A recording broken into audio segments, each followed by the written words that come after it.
moi aussi, je vais parler un peu de mon histoire et mon expérience avec mon ordre. Donc, mon nom est Nordia Germaine, je suis infirmière ici au Québec. Où, 2020, j'ai reçu un appel de l'OIQ. Mon ordre a essayé de me faire taire.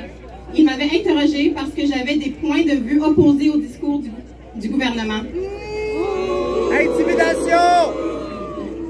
Ils m'ont interrogée sur des publications que j'ai partagées sur ma page privée Facebook. Je suis pas la seule. J'ai rencontré à peu près 8 autres infirmières et infirmiers qui ont eu la même expérience que moi avec leur ordre. Depuis fin mars 2020, j'ai utilisé les réseaux sociaux pour partager des informations sur les risques bénéfiques du port du masque, des vaccins et les alternatives de santé conventionnelles que j'utilise. Ce qui m'a le plus choqué, c'est quand le syndic m'a dit que je devais laisser les spécialistes à M. Legault prendre en charge cette pandémie.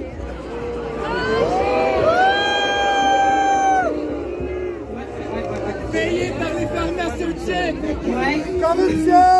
Corruption! Ce que j'avais compris, je n'étais pas, à ma place de parler d'immunité, une infirmière.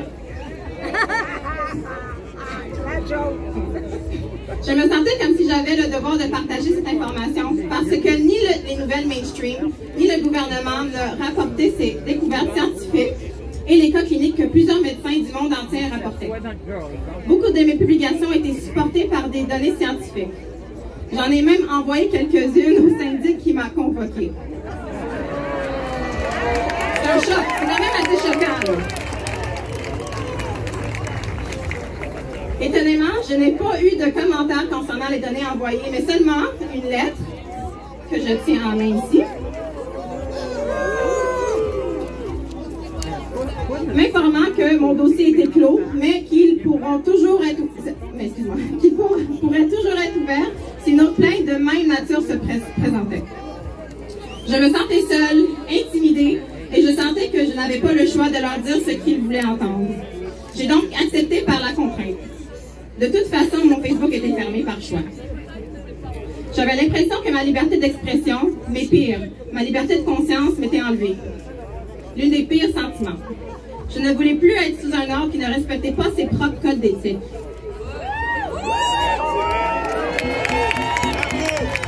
Cependant, à ce moment-là, j'ai su que cela signifierait que je ne pourrais plus exercer en tant qu'infirmière et soigner les gens. 2-3 mois s'écoulent. Pendant ces mois, les tests, le port du masque, les chirurgies et autres soins importants reportés. Et encore jusqu'à ce jour. J'ai mis ma part de côté et je suis redevenue une guerrière du clavier. En pensant à toutes ces personnes que je pouvais aider, m'a redonné de l'énergie, de la volonté et du courage pour parler.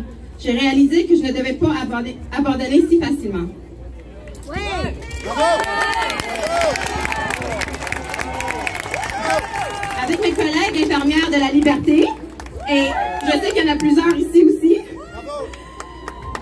on va contribuer à un changement dans le système de santé. Merci! Nous devons retrouver une vraie santé, car comme nous le savons, nous vivons dans un système de santé qui est malade. Et corrompu. Loïc, on ne va pas se le cacher, hein? L'OIQ dit qu'il est là pour protéger